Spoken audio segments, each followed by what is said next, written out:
What's going on, boys? Nuggets here. Welcome back to another video. Now in today's video we're going over the weekly custom tactics and formations update.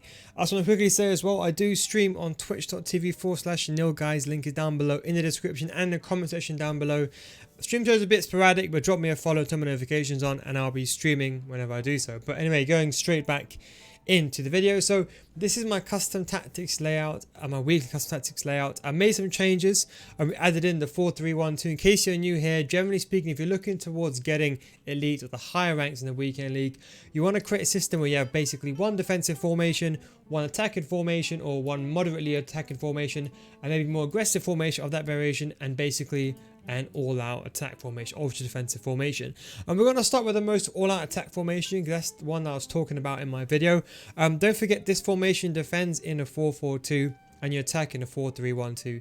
If you're ever unsure, go back to my channel and watch my videos. I got a formation video for each and every single one of these videos that explains it in detail. So the 4-3-1-2 can be played here. This is my formation. As I said, don't forget the instructions here. You can pause them. Don't forget the cam. He becomes a right center, a right mid.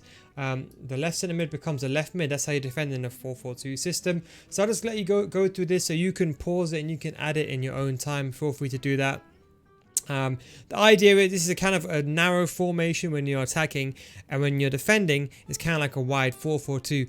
Why they changed to this is because you see the 4-3-1-2 is a meta formation. Now I'll be honest, I didn't want to release this formation. I could have released it a month back if I wanted, but I wanted to do some testing. I didn't want to release it because, truthfully speaking, it was a good formation, other tactics out there, but I wanted it to replicate a good attacking system that can defend as well. The benefit of this formation is if you're losing in a game, you can change to it. Pressure on heavy touch, 4-6, long ball 4 and 6 again. You're quite wide when you're defending. And don't forget, because you defend in a 4-4-2, when you win the ball back, you go back in a 4-3-1-2. The idea is that the 4-4-2 is the best formation for defending, and it's basically the best formation for defending when you don't have the ball, when you want to get the ball back. Kind of when you want to go to an ultra attacking system, because you cover the most areas of the pitch. The problem with this 4-3-1-2, typically speaking, is it's quite a narrow formation. If your opponent has the ball, you can lob the ball from wing to wing, and there's nothing you could really do about it. So the idea was that this formation will defend in a 4-4-2, attacking a 4-3-1-2. So that is my ultra attacking formation. That is if I'm losing 1 or 2-0 and let's say it's around 70 minutes, I will change to that formation. Then I have two intermediate formations. This is important. If you use a 5-3-1-2, or you say use a 4-4-2, or whatever formation you use for your main formation, feel free to swap it in. You might see that I normally change between the 5-3-2 and the 5-2-1-2. It kind of depends on how I feel. I personally like the 3-5-2 because it's good for my playstyle. But if you like using the 5-2-1-2 or the 5-3-2, feel free to slot them in instead. I've left them the exact same as last week. So if you watched last week's video, just feel free to skip this section. Balanced 4-7, long ball 4-3-1-1. This is my more attacking 3-5-2. You defend in a 5-3-1-2. So it's a bit of a different approach where you're, a 5-2. A 5-2-1-2. We've got the CDMs, both of them on cut passing lanes to stay back while attacking. Both left mid and right mids on comeback and defense, so you're still going to be defending with your back line of 5, and you've got your 2 centre mids. The only difference is that the striker and both strikers and the cam are all on stay forward. So what that means is when I'm defending, I have both my strikers on stay forward and stay central, and I have my cam on stay forward. So you're effectively defending with only 2 centre mids. And I suppose you can say your left back and right back, when they come back, they create that kind of 5 defender back line. So you defend in the 5-2, and then there's a massive gap in your midfield, and you have your cam and your strikers on stay forward. The reason for this is because this is my attacking formation. So the reason I'm trying to start backwards, because people just skip to the end of the video and they're like, oh, why do you have 2 of the same formations? It makes no sense to me. Well, the idea is that you have the attacking variation. The other 3-5-2, it's a more defensive variation. As you can see here, compared to here, we got balanced, we got 4, we got 5, we got long ball, we got 5, and we got 3. So compared to this one, you can see just by the depth is reduced. As you can see, the more defensive variation, we have a depth of a lower tier of just, I suppose you can say, around about the 4 or 5 range, and the attacking one, we have it around about 7. So you can change if you want to. If you want to as well, you can put pressure on heavy touch. I'm very good at pressing manually, so I never feel I need to use pressure and heavy touch. If I do need to, I can use team press, kind of like a button based system, like a light switch. So I turn it on and off when I need to. Don't forget, team press does have that configuration where you can press the button and it can change forever. So you has like a timer where it goes on for like a long time. I think it's around 30 seconds, whatever it is, 45 seconds now. So you can do that if you want to. If you do want to use constant pressure, leave it on the ultra attacking formation, because this is the formation you want to use when you want to get the ball back if you are losing and when you want to press your opponent. Whereas, for example, this formation is more of, I would say, an attacking formation of your kind of steady start. Let's say you're 1-0 down, you're struggling with your 3-5-2, and maybe you can't get the goals, then you'll change to this formation. But let's say, for example, if it's 0-0, maybe you're 1-0 down, but let's say, for example, you feel like you're getting chance in the game, you only need to leave 2 strikers on stay forward, you don't need to leave a cam on stay forward, then this is the formation to go to. The instructions are a bit different. So in this one we have the left back, left mid and right mid coming back to create that back line 5. But we also have one of the strikers coming in to create the midfield 3. So compared to the attacking variation, we've got 3 midfielders. Now, the question people ask me is, why can you not put this cam on stay forward? Well, I mean, I'll come back in offense. Well, when you do, what happens is you have 2 strikers on stay forward. This cam sometimes comes back in a kind of a 3 midfield line, but then you got no one in this kind of middle corridor. This is the issue. It's in this vertical middle area, you got no one there. So when you win the ball back, to get the ball from your CDMs to your strikers, it's a hard job. So that's how we kind of bring the striker back instead. That way you have your cam and you have your striker, and also it's more defensive because your cam is going to be slotted in just in front of your midfield 3, and that way you can bring your cam back if you need to. So that's kind of the way it goes. So you have one of the strikers, the one who's got the most defensive work rate, or ideally the most stamina, in this case Ronaldo, on comeback and offense. The other one that's the most attacking, put him on stay forward. Don't leave him on a comeback and defense as well, just to avoid anyone, because sometimes you put both of them on comeback and defense, it depends which players come back, and there might be some confusion. Leave one guy on stay forward, one guy on comeback and defense. If you want to put getting behind, it's not compulsory. I do on my striker on Ronaldo, because when he comes back, I want him to make those darting runs going forward, hence the getting behind feature. For my cam, I have my comeback and defense. That is it.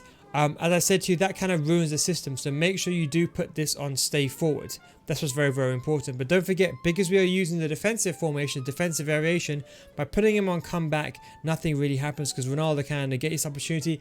If it does screw up for you, sometimes you can argue work rates do have a bit of an issue with this as well. Feel free to put this on stay forward. That will kind of rectify the work rate issue. But generally speaking, normally one striker on stay central, comeback and defense, getting behind.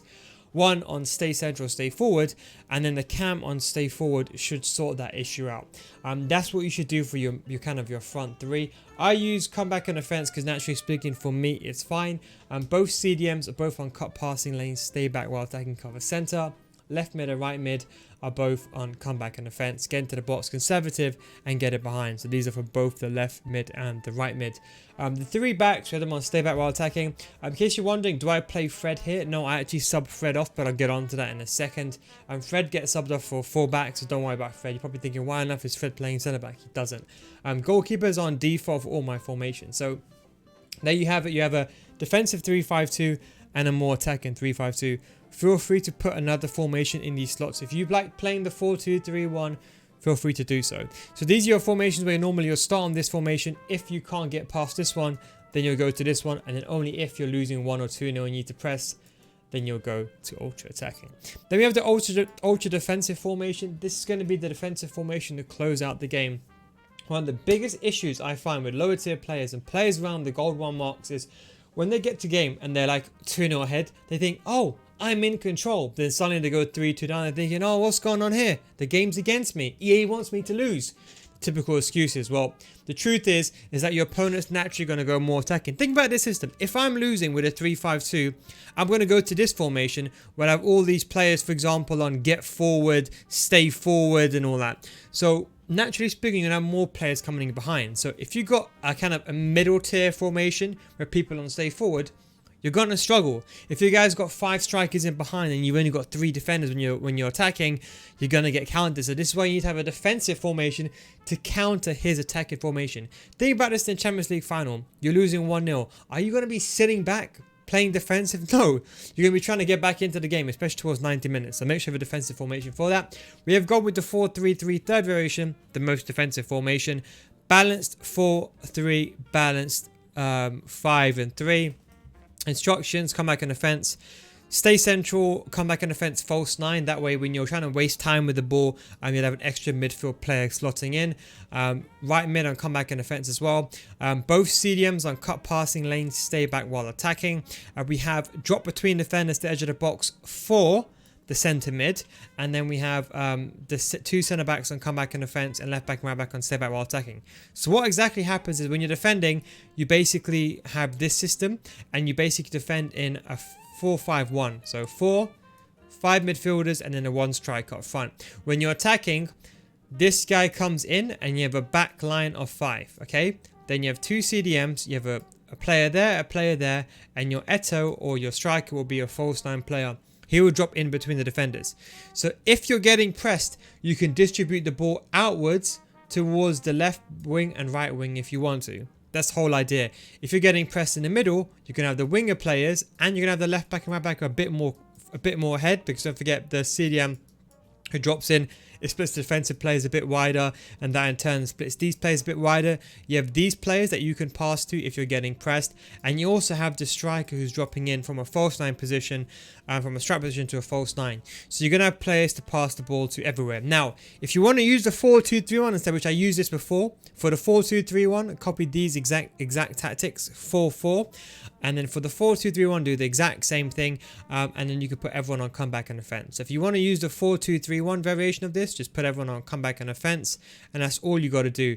Both CDMs on cut passing lanes. I would say do not exercise a drop between defenders, because in this system, just because you lack the kind of the 4 players, and don't forget these are still attacking players, because when you go forward, you're still going to attack with 4 players going forward, because don't forget, although this is ultra defensive formation, it's only come back on the fence, not stay forward. Remember that.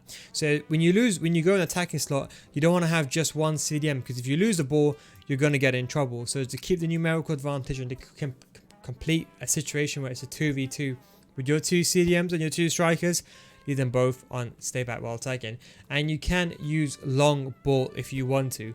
Well, I think we've done that. I want to keep this as short as possible. It's been 12 minutes, I like to keep things short and simple, but as I said, I got a formation guide for each of these videos, and then my default formation, don't forget, this is the formation I use just for chemistry purposes. It's the reason why I've got it set up in a 4-3-3. So Fred just plays there, he gets subbed off, and I put on Henry on, and that's why in the game, don't forget, when a sub comes on, he gets 5 chemistry, everyone else retains same chemistry.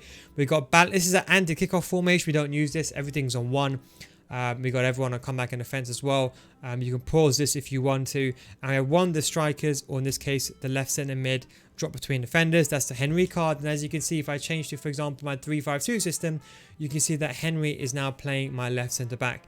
So the idea is, when I start the game, I'll normally play this formation first.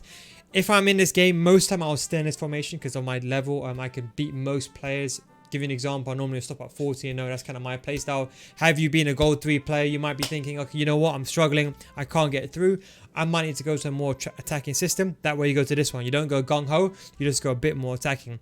If you then go 2-0 ahead, you might go down. Let's say towards the end of the game, you might close out. If you're at this stage, for example, and let's say you still can't come back, then let's say towards the 80 minutes towards that area of the game, you go ultra attacking.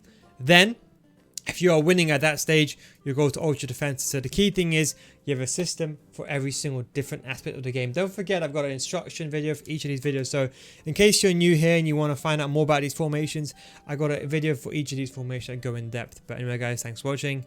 Take it easy, and I'll catch you next time. Peace out.